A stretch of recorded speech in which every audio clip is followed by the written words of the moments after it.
নমস্কার, মায়ের ছায়া কুকিং চ্যানেলে আপনাদের সবাইকে স্বাগত। আজ আমি করতে চলেছি ডাল পালং।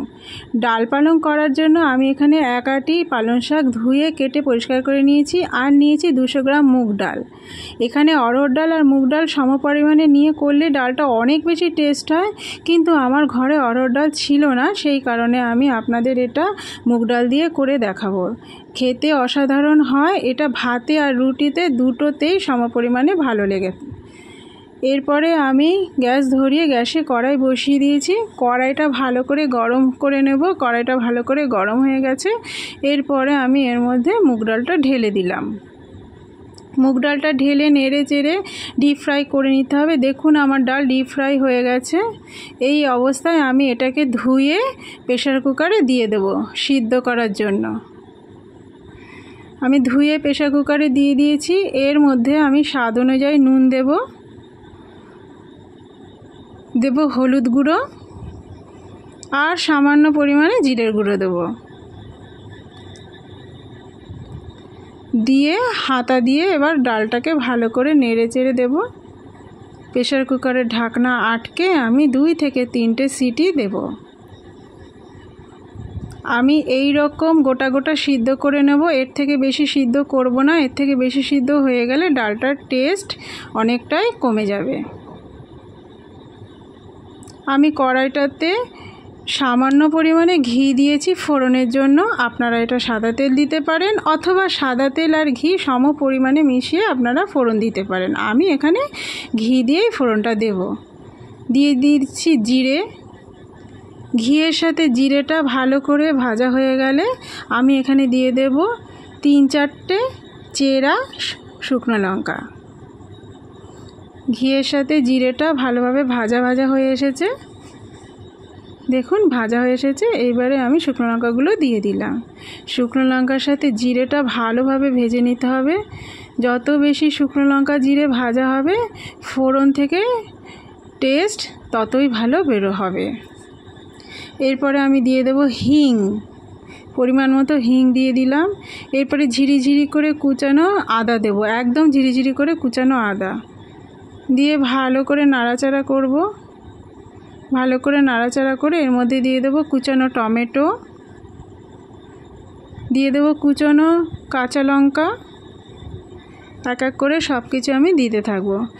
আর কিন্তু গ্যাসের ফ্লেমটা একদম লো করা থাকবে, তা না হলে আমার ফোড়নটা কিন্তু পুড়ে যাওয়ার সম্ভাবনা থাকবে।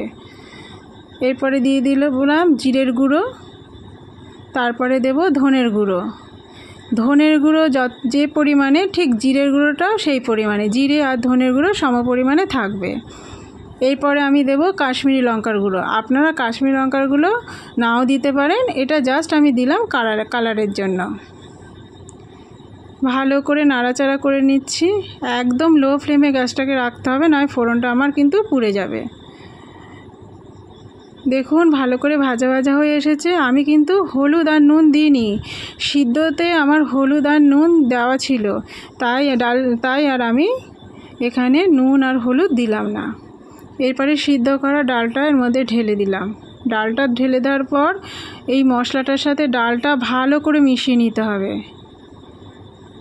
গ্যাসের ফ্লেমটা লো করাই থাকবে। ভালো করে ডালের সাথে মশলাটা আমি মিশিয়ে নেব।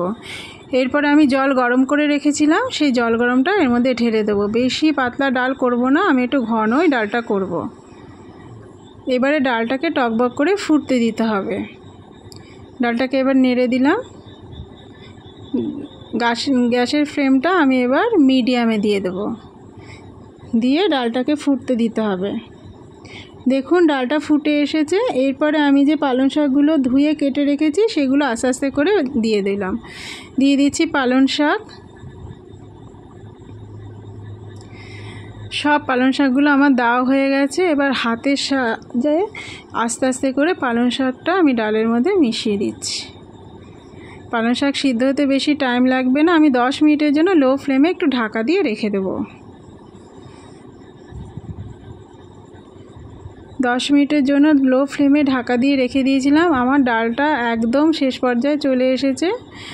ডালটা দেখুন ফুটতে আরম্ভ করেছে, আর পালং শাকও সিদ্ধ হয়ে গেছে। এই অবস্থায় আমি বাকি টমেটো কুচিগুলো দিয়ে দেব। আর দিয়ে দেবো কুচনো কাঁচা লঙ্কাগুলো, আর দিয়ে দেব সামান্য পরিমাণে চিনি আপনারা নাও দিতে পারেন, কিন্তু আমি এখানে সামান্য পরিমাণে একটু চিনি দেব।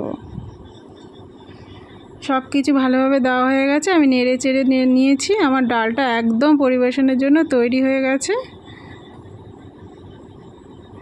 এরপরে আমি গ্যাসটা অফ করে দেব।